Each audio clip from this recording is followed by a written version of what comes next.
Հեղուկ գազի գինը չի իջնում, ինչ է եղել, բրթեք ձեր մեքենաները։ Բենզինը թանկացել է, մենք այն օրը ցույց տվեցի, բրթեք ձեր ավտոները, ինչա ուժները բան, թևերի մեջ ուժ չկա, համեն ֆիթնեսը լավ ծառայություն է։ Բարև ընկերներ, ինչպե՞ս եք։ Այսպես կասեր երբեմնի ընդդիմադիր падգամավոր Նիկոլ Փաշինյանը։ Շնորհակալ եմ աջակցության եւ վստահության համար։ Խնդրում եմ ակտիվ հավանել եւ տարածել տեսանյութը։ Այսօր մի քանի կարևորագույն թեմաներից ենք խոսելու։ Մի ամսից ավել է ինչ Հայաստանում հեղուկ գազի գինը հասել է 270 դրամի եւ չի նվազում։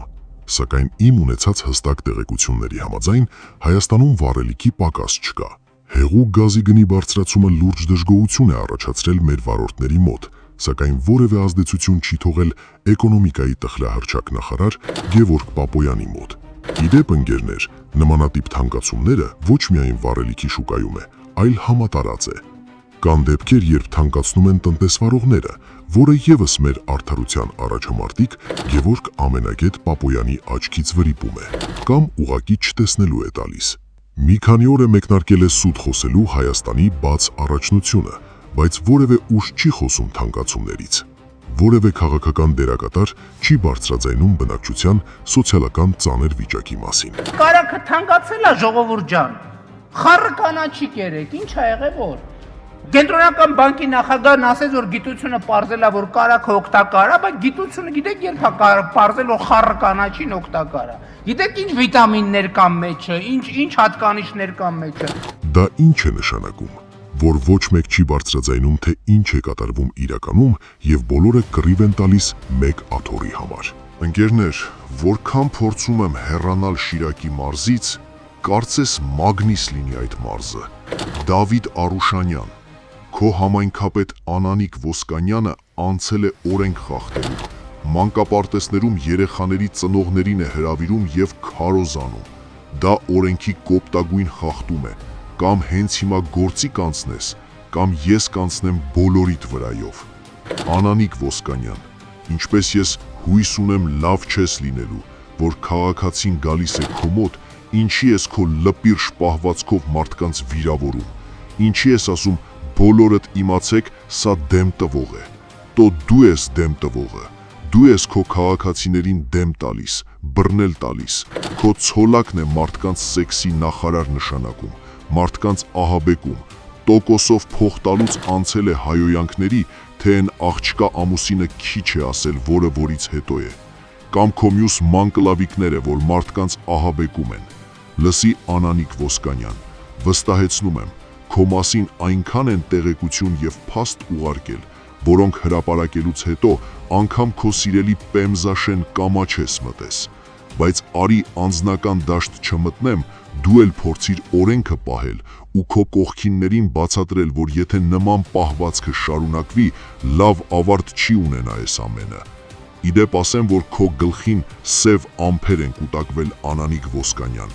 սա կարող ես շատ լուրջ ընդունել, ահագին հետաքրքիր զարգացումներ են քեզ սպասվում։ Ընկերներ, հիմա անցնենք օրվա կարևորագույն թեմային, նույն ինքը Երևանի քաղաքապետ Տիգրան Ավինյանին։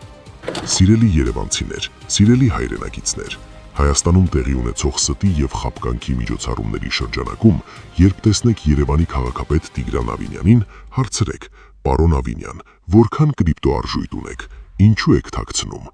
Հարցրեք նաեւ որքան արժե դպրոցի տնօրեն նշանակվելը, որքան են թալանում ձեր ընկերները։ Մի վախեցեք, երբ սրանք տեսնեն, որ ձեր դուխը տեղն է, կխելոքանան։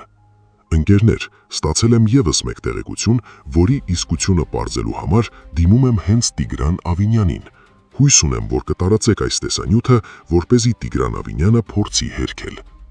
Այսպես, ստացել եմ տեղեկատվություն, որ օրերս Տիգրան Ավինյանը օնլայն խաղատներում շուրջ 50 միլիոն դրամ գումար է պարտվել։ Պարոն Տիգրան Ավինյան, ինչպես եք։ Ասում են, թե դուք 50 միլիոն դրամ գումար եք պարտվել կազինոյում։ Ինչ կասեք, արդյոք նման բան եղել է։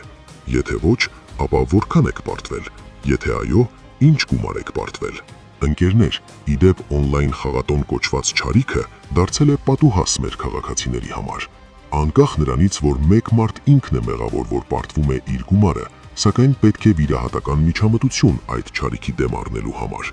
Իմ ձեռքի տակ է հայտնվել շուրջ 28 միլիոն դրամ պարտված գումարի փաստաթուղթ, որը մի քանի ամսում պարտվել է մեր քաղաքացիներից մեկը։ Իդեպ կան վարկային կազմակերպություններ, ովքեր կարծես հատուկ տրամադրում են հսկայական տոկոսներով վարկեր նրանց, ովքեր խաղում են ազարտային խաղեր։ Այս անգամ խոսքը վրացական բուկմեկերական ընկերության Աջարաբետի մասին է, ով չհետևելով օրենքին քաղաքացուն ունեզրկել է։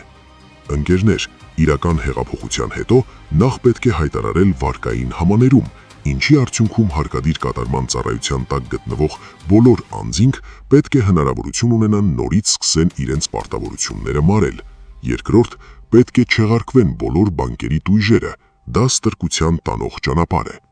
Այսօր այսքանը, հարգանքներով, ձեր Հայը։